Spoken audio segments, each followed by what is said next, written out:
Sullivan Correctional Facility just outside Fallsburg, New York State. It's a maximum security prison, home to some of America's most violent criminals. One of them is Arthur J. Schawcross. Schawcross has murdered 11 women and is serving a 250-year prison sentence. His case has raised serious questions about what causes extreme violence and what we understand about the nature of evil itself. We've come to meet him face to face to see if he would tell us what made him such a violent killer. People on the outside do not know what evil is. Do you know what evil is? Sure. Are you evil? Somewhat.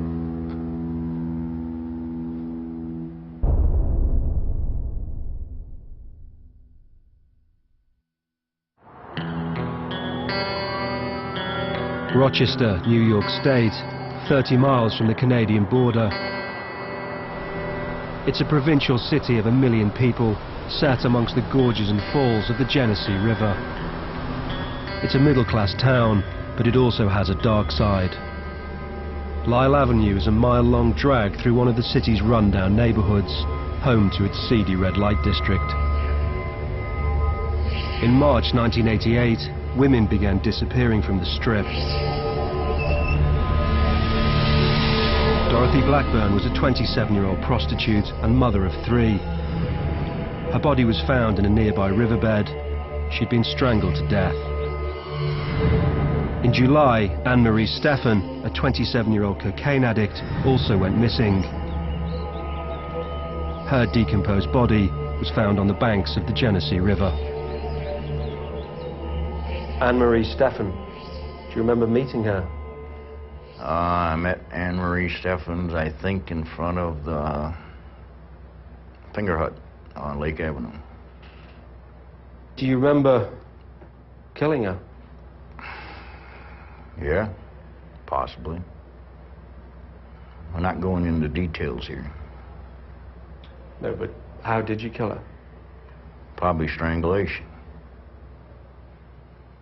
How do you know when they're dead? How? I don't know, just do.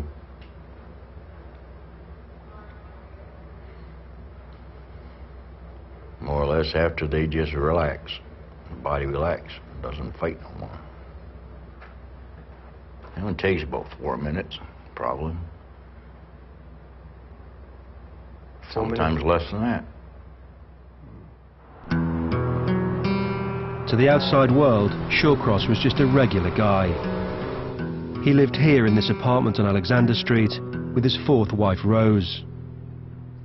He worked nights at the local cheese factory and spent much of his free time fishing the banks of the Genesee River.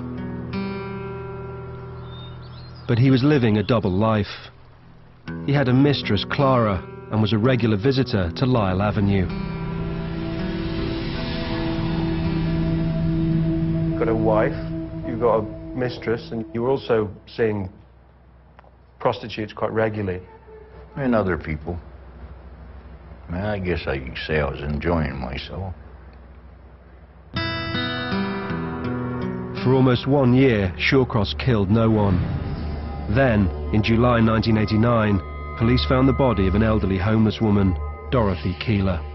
Dorothy was found down on Seth Green Island on the Genesee River, and she was bones. So we really didn't know at the time why he killed her.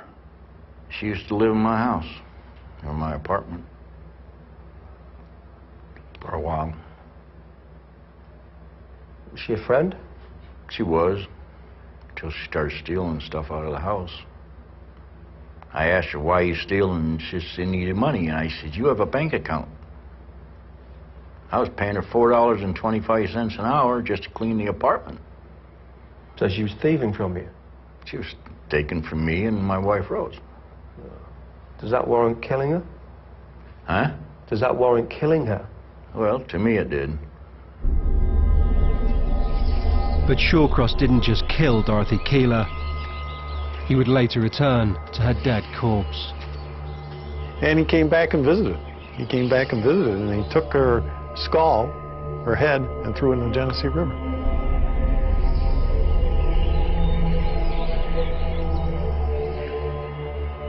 After you killed her, you went back later to see the body. Is that right? No, I went back to clean it up.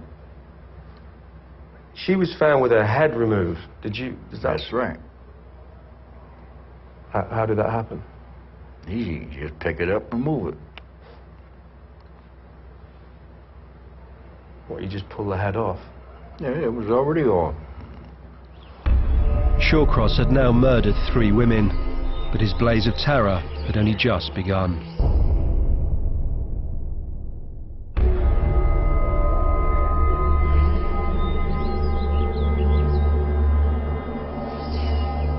In Rochester, New York State, the bodies of murdered women had begun appearing around the banks of the Genesee River.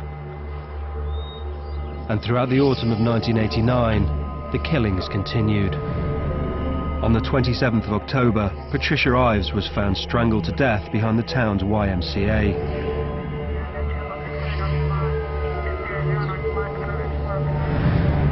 And just 4 weeks later, the killings were to take an even more sinister turn.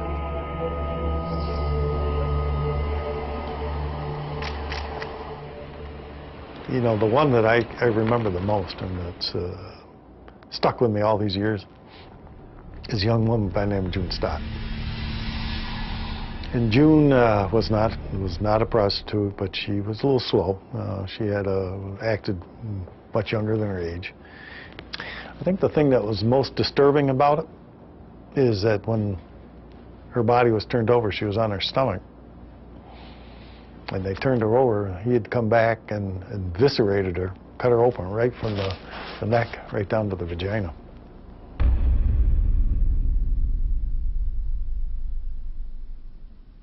That was a fit of anger. You know, we spent a day down Turning Point Park, you know, feeding the ducks and walking around, and we were making out. And then she just flipped, you know, jumped up, says, "I'm going to scream, I'm going to tell the cops." I snapped her neck.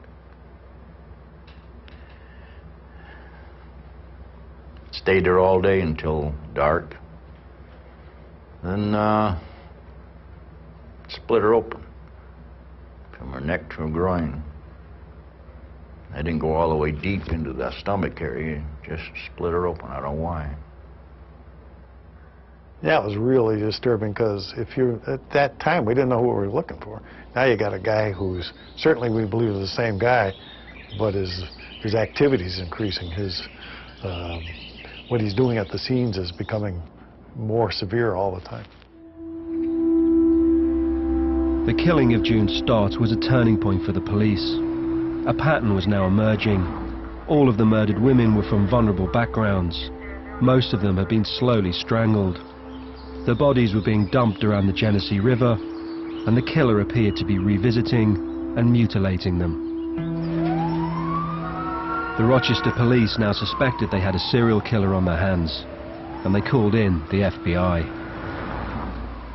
The situation on the ground when I first arrived was a lot of stress, massive police involvement in this thing. There's no doubt in their mind they had a serial killer working up there.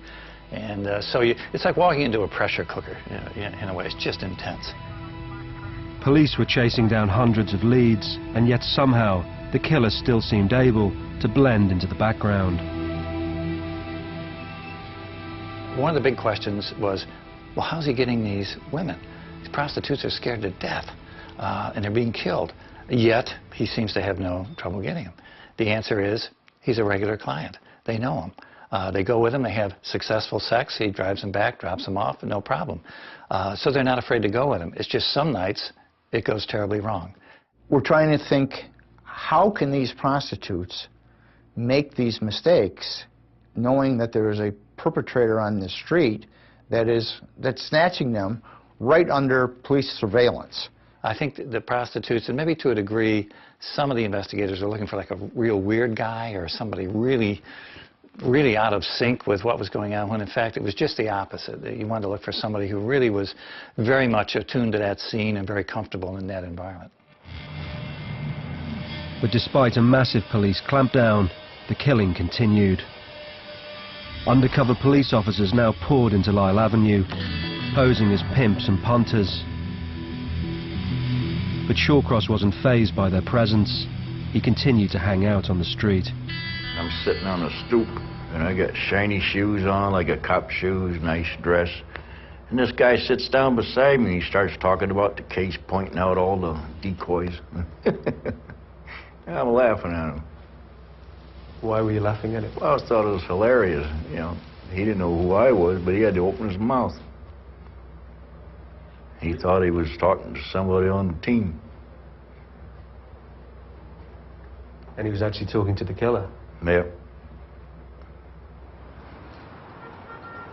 We subsequently found out that he did hang out at a Dunkin' Donuts.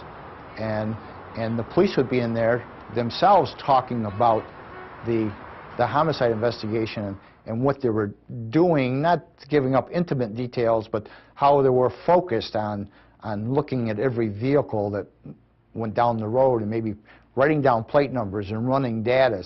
He was listening to that information and even told them that, you know, that he had told his girlfriend to be careful out there because there was a bad guy out there that was picking up women and killing them.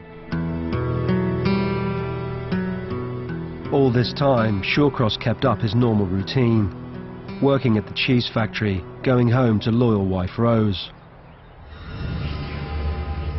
But the girls kept going missing. On the 17th of December 1989, June Cicero, one of the street's most notorious hookers, disappeared from Lyle Avenue. She was the madam of the streets. She was the meanest prostitute in the city of Rochester, and they all respected June Cicero. Schawcross had picked her up in the Chevrolet Celebrity that he'd borrowed from his mistress, Clara. How did June Cicero die? How did you kill her? Strangled her. Mostly my left hand. Well, so you strangled them with just one hand? Right there. Pressure point. Schawcross drove the dead body of June Cicero out of town towards nearby Northampton Park. It was snowing real bad one night, and I went out Route 19, I think it was, and I crossed over on 31, headed back toward the city, and there was no cars coming, and I just opened the door and pushed her out. She went over the bridge, over to knock some snow down, and went down in the water. And he just closed the door and kept going.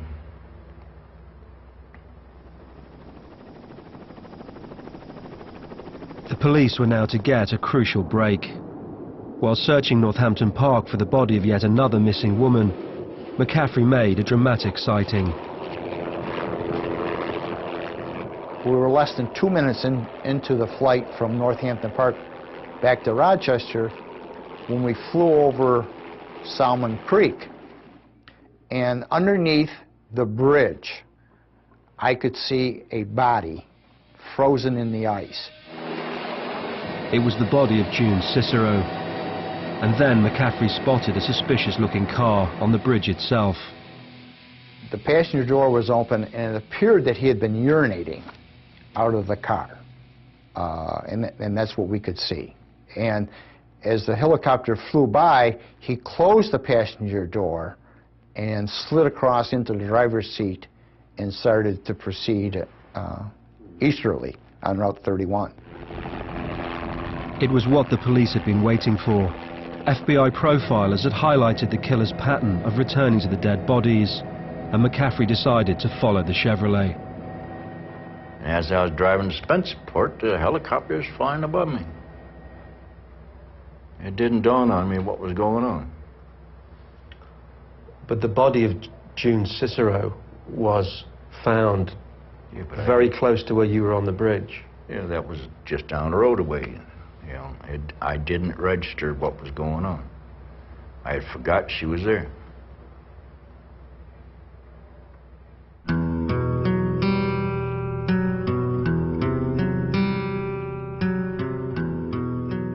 It is my belief that Schawcross returned to the bridge to make sure that the body was far enough under the bridge so we couldn't observe it.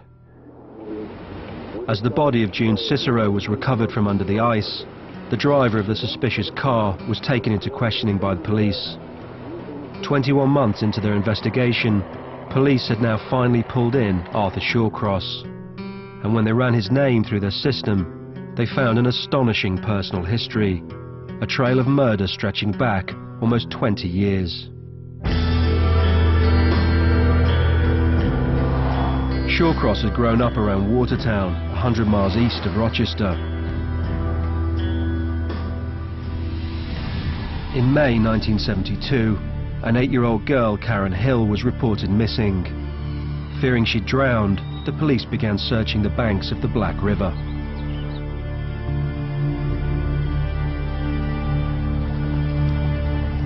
And we went over the bank, and I went on one side, Officer Passer went on the other side, and he says, "Here she is." I walked over under the bridge, and we saw this little body buried with the stones on her, and her little feet sticking up. We knew she was dead because the whole upper torso was buried in rocks, and she was dead. You know, she was cold. And those guys are tough policemen, you have to understand. And they were walking up from the embankment and just shaking their heads. I heard one of them say, he stuffed her mouth with dirt and mud to keep her quiet. And a sniffer dog led the detectives from the body of Karen Hill to Clover Street and the home of Arthur Schawcross. Schawcross was then 27 years old and was living with his third wife, Penny. He'd had a troubled childhood and a history of petty criminality. He was arrested and brought in for questioning. Well, he was a lot different then. He was thin. He was just out of the Army. He was in good shape. He looked like he had very strong arms, very strong hands. And when he was agitated, really agitated, he was scary. You wouldn't want to be in the room with him alone. He looked a little strange, to be honest with you. And I did not get in the cell with him like I ordinarily would. I would always stay outside the cell, so we had the steel bars between us and talk to him there. Police now spent 3 days trying to get Schawcross to admit his guilt. And it appears that he made some sort of a confession. It wasn't a airtight confession. He said something to the effect either I could have done it or I might have done it.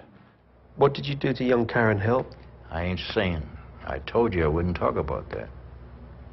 I wasn't talking about anything that happened in Watertown. Why not? Because I make that, I'm not talking about anybody in Watertown. You can either take it or leave it. But another child was missing too. 4 months earlier, 10-year-old Jack Blake had also disappeared. Schawcross had often gone fishing with the young boy, and police suspected that he was responsible, but they had no hard evidence.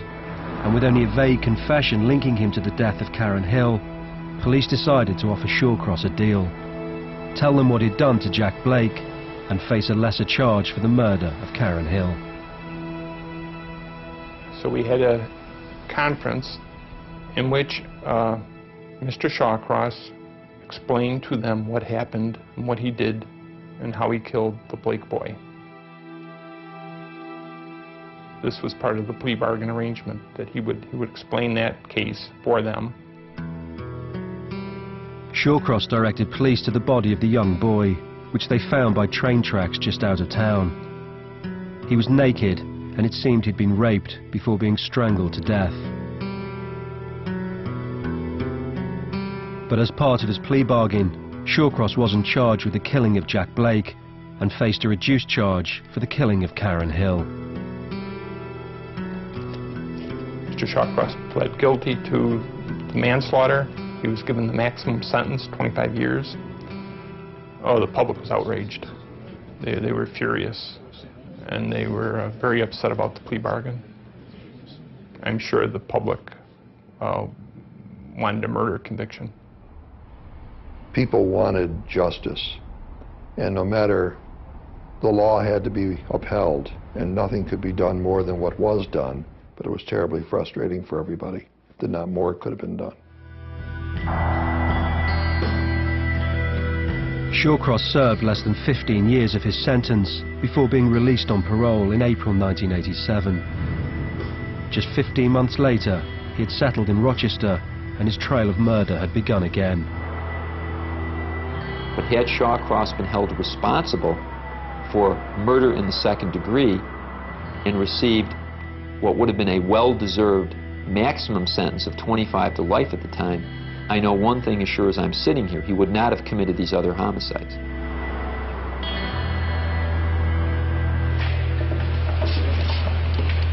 Now, armed with the knowledge of the Watertown killings, the police in Rochester were convinced they had their man, and they began to put the screws on Arthur Schawcross.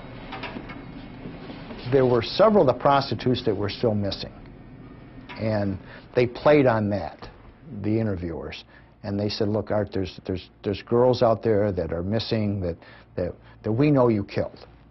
They had a stack of photographs of the victims, like a bunch of playing cards. He took the stack and, like a deck of cards, dealt out the ones that he was responsible for.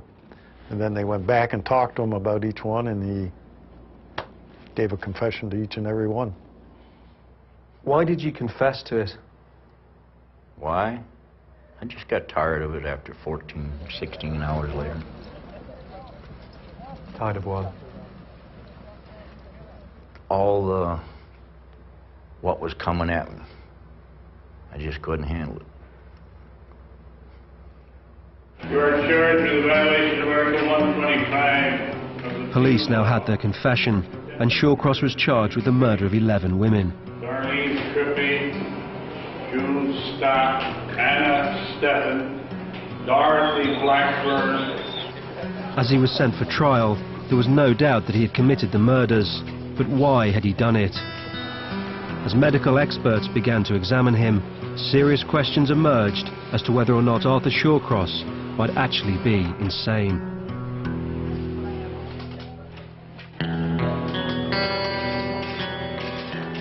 Arthur Schawcross had now been arrested and was awaiting trial for the murder of 11 women. There was no doubt he had killed them, but his defense team now set about exploring a fundamental question. What made Arthur Schawcross act so violently? Everybody knows there's something wrong with Arthur Schawcross. He's not a normal person. Everybody. You know that just from the beginning. So what is it? Could there be something neurologically wrong with him? Eminent neurologist Jonathan Pincus has examined the brains of numerous serial killers and believes that damage to certain areas of the brain is a major factor in causing extreme violence. The brain scan of Arthur Schawcross fitted this pattern.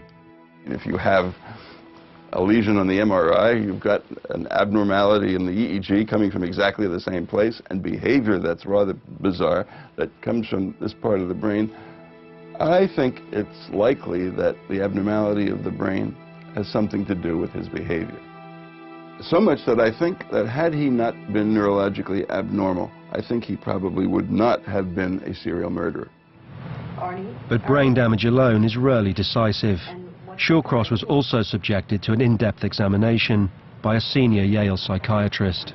What we discovered and then were able to verify was the fact that he was horribly mistreated sexually as a child. In the course of the interviews, he relived some of that experience, which was out of his conscious awareness. Dr. Lewis led Schawcross through a series of interviews, some conducted under a form of hypnosis. What are you doing now? What's happening? What are you doing now? Art, why are you holding your penis? Art, what's happening? Mom. What's happening? What is Mommy doing? got me. Mom's got you now? What does she do? Playing with me. Okay, and what's happening? Started kissing me. And what's happening? Why are you crying, Mom? It hurts. What hurts, though? She squeezed me. And what do you say to Mommy? What do you say to her? No. What do you Stop. say? Stop. No. What did your mother do? My mother gave me oral sex. She performed oral sex on me for several years. Mm-hmm. Then when I was 14 years old, I did intercourse, and I ran away. I put a note on my pillow in my bedroom. I'm going to Syracuse, and I turned around and went to Canada. I just didn't want to go home. Because you were being abused? Yes, sir, I was.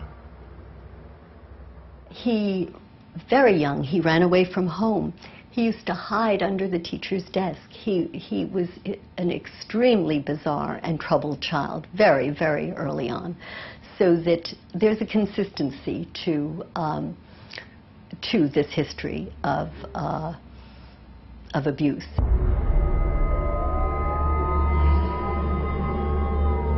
Dr. Lewis argued that the brain damage had caused him to suffer a phenomenon known as partial seizure.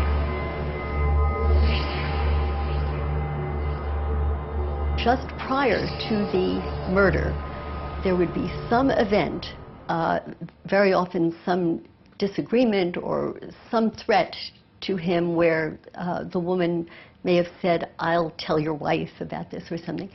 And then he would see bright, bright white light. And then the next thing he'd know, he would wake up. And he would wake up often in his car, and he would look beside him and there would be a body. He did not have conscious knowledge of what he was doing or conscious control over what he was doing. Defense experts argued that, like many other serial killers, Schawcross suffered a toxic combination of physical and mental damage. I would say it's three things interacting. It's brain damage, mental illness, and the experience of having been abused. Every one of those things is a factor in it. They interact so that if you didn't have one of them, the likelihood of violence would be tremendously reduced. The defense entered a plea of not guilty by means of insanity. In essence, they argued that Schawcross was not responsible for his actions. It was an argument that provoked derision from both prosecution and police alike. Few things are more tragic than the murder of a beautiful theory by a gang of brutal facts. And I think that's the answer there. It's a beautiful theory, but it was just laid low by the facts. He claimed his mother put a broom handle, inserted it into his anus, and shoved it up, was his description. He had indeed worked. That clearly would have resulted in major trauma. There was no evidence of any such trauma. During the trial, I received a call from his mother. She questioned, why is he saying these things? Why are they claiming these things? Your mom has obviously denied that anything like that happened. Everyone would. Can you picture what would happen to a person if she admitted she did shit like that to me? I mean, they've said, you know, ask Arthur Schawcross, say, well, there was no sexual abuse when you were younger. How'd they know? I know, because I was there. I know what I had to go through. Well, they say they checked all the medical records. I didn't have medical records when my mother was abusing me. You think my mother took me to a doctor because she was giving me oral sex? That's bullshit. If he was lying and he hadn't been sexually abused, that would confound you. It would indeed. It's almost inconceivable that he was not sexually abused. Crucial to the defense case was the argument that Schawcross's mental seizures meant he had no knowledge of what he was doing. If you didn't know what you were doing at all, why do you make efforts to hide anything? Why do you deposit the bodies in a Genesee Gorge area where they're less likely to be found? I think all those facts really speak to someone who knew exactly what he was doing. The prosecutor thinks that his upbringing was completely normal. This is just a man who was bad. He's evil. And he killed those women because he wanted to do it, and he enjoyed doing it. That's not normal. No matter what the prosecutor feels is normal, that's not normal. Is somebody who kills a person mentally ill? Probably. Is somebody who kills 11 people here and has killed 2 kids before got issues? Absolutely. But that's not the claim. It's not the argument that they're not in some way disturbed. The issue is you don't qualify for an insanity defense. Schawcross knew what he was doing. And if you know it's wrong, then you're responsible for your acts. That's the way it works. During the trial, the defense also argued that Schawcross had been brutalized by his experiences as a soldier in Vietnam. What happened in Vietnam? A lot of things happened in Vietnam. Yeah, I went to Vietnam as a weapons specialist. And I had my own bunker and just outside of Con Tum, Vietnam, Central Highlands. Schawcross claims he often ventured out into the jungle as a one-man unit, hunting down enemy Viet Cong. And I see a woman in her 30s coming down this hill carrying 2 AKs on this side and 2 AKs on this side, barrel down. So I reach over my shoulder like this, right behind my neck, and I pull out a brand new machete. When she backed out, I come up behind her and took her head right there. I took a couple of hits, but the head came off. She body dropped to the ground, she just bled out. He claims he then set about cooking the dead woman's body to extract information from her friend. I split the body in half. Opened up a pouch and I had some C4, plastic explosives, lit a cigarette, just touched it, and it started lit up like a miniature sun. And I just laid the flesh up on top of that stick, right? And I bit into the flesh itself, you know, just staring at her eyes, and she urinated and defecated on herself. And she talked to me in broken English, so she told me everything I wanted to know.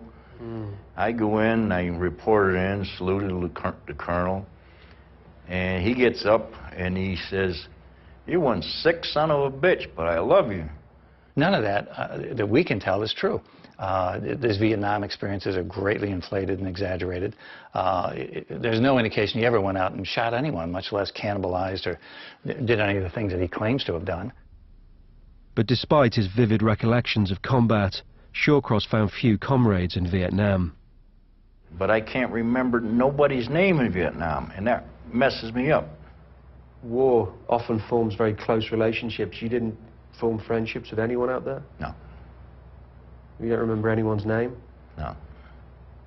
How long were you there for? 13 months. What was your official position in Vietnam? I was a specialist, weapons specialist. We were able to actually track down in preparation his commanding officer, Sergeant, I think I even remember his name, Sergeant Weaver. He was a supply clerk.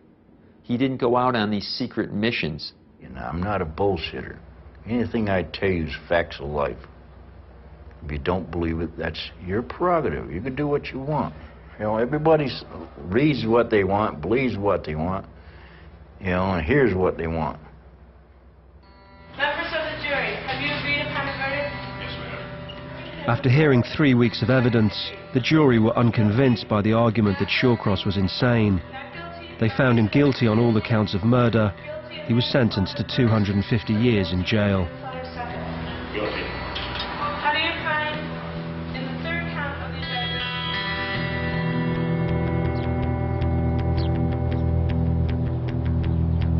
items? Schawcross has spent the last 18 years in a maximum security prison. He's confounded numerous attempts by psychologists to understand him, and like many other serial killers, his crimes have given him a macabre notoriety. I get letters from all over the world, I get a lot of college students, college professors, doctors, lawyers, psychiatrists, psychologists. Yeah, all kinds of people from all walks of life. Do you see yourself as something of a celebrity here? Of course. In what way? Well, everybody knows what I'm here for. Do you enjoy the attention? Sometimes. Sometimes it gets to be a hassle. And from his prison cell, Schawcross continues to invent ever more imaginative justifications for his killing of the women in Rochester. When I picked those women up, I thought I had AIDS. Because one of the women who stopped in the car told me one of the women I took out has HIV positive. I didn't know which one of them were, so I went back and picked up all the ones I dated in 2 streets in Rochester, and I started killing them.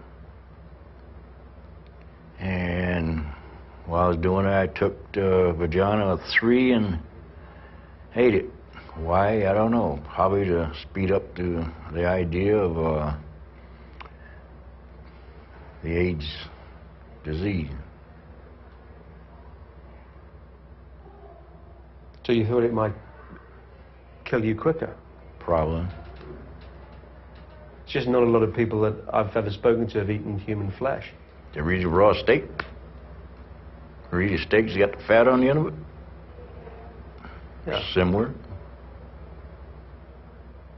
I mean, when you were hauled in by the police, did you make any mention of the HIV? No, sir, I did not.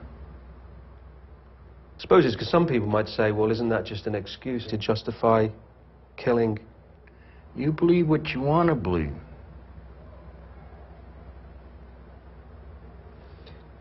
I told you how I killed, why I killed. You don't want to believe it? That's up to you. One thing, however, remains a taboo subject: the killing of the 2 children in Watertown. You're prepared to talk about what happened in Vietnam and killing all these prostitutes. But I'm just wondering why you're prepared to talk about it and not Watertown. I don't want to talk about it. You say one more question, I leave. Certainly he knows how we all feel about murdering children. It's just, obviously, you know, probably the most reprehensible thing anyone can do. And he understands that, but the problem is he can't justify it. He can't come up with a selling point or a way to mitigate that. So he's just not going to talk about it. But in 2001, someone was to enter Schawcross's life who would force him to confront his darkest demons, the daughter he never knew he had.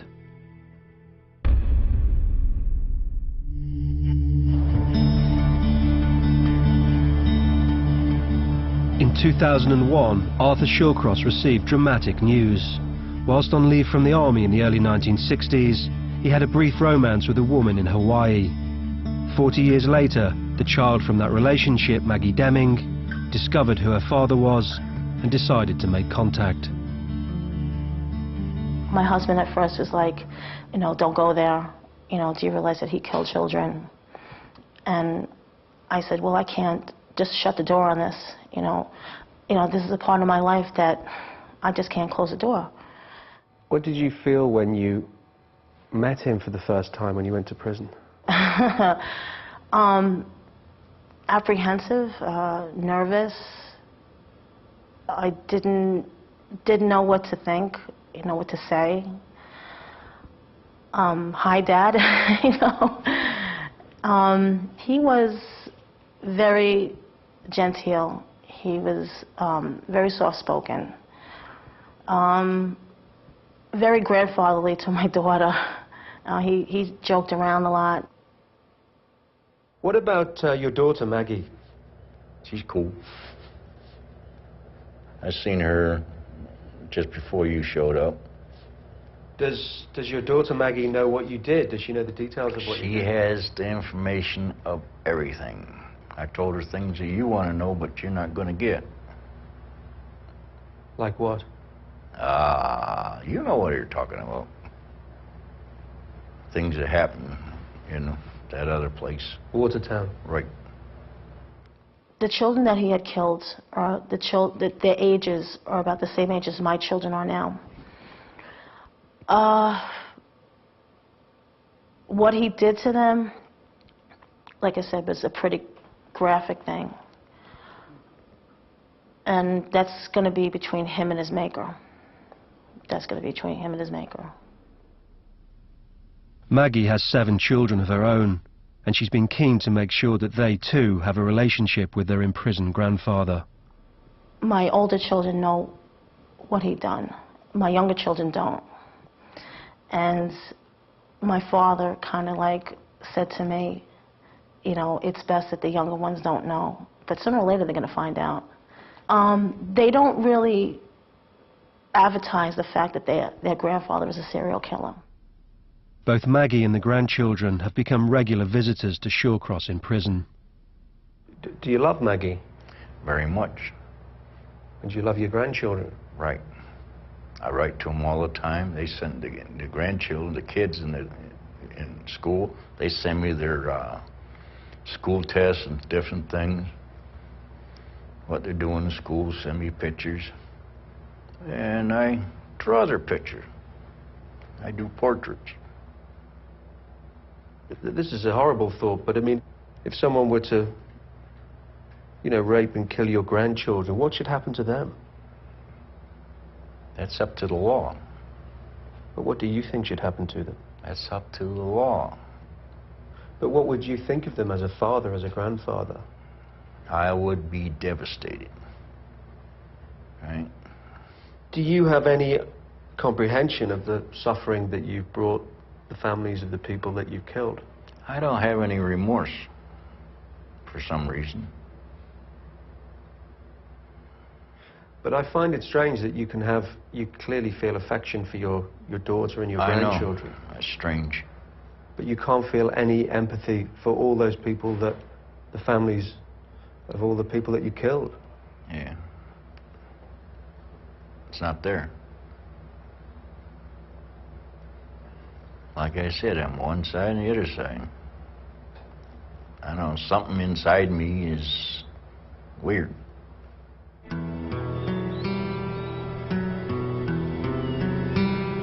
These events happened so far back in time. These things you really can't forget. These sort of things you can't really forgive on the part of those parents. You know, having to live through that. I don't regret the fact that he's my father. I can't change it. And I don't see Arthur Schawcross from Watertown with my children in 2008 in Sullivan Correctional. Totally different people, totally different. There's always a bad man in me. You never can get rid of it. He's behind a door somewhere. I'm trying to keep him there. I don't want to hurt nobody else. Really? Really. Just a final question, Arthur. I mean, why won't you talk about the 2 young children? Stop. It's over. Disconnect. Is it not because? Is it because you're ashamed of it? It's disconnect. This is over. Okay. Arthur, thank you very much for your time. And he put his arms around us and was just do exactly what I say. He put his arm around my mouth and picked me up and put me in his boot. I just froze. I couldn't talk, I couldn't scream, I couldn't do nothing. But the whole time I was just looking at Lisa and her face was like bright red. And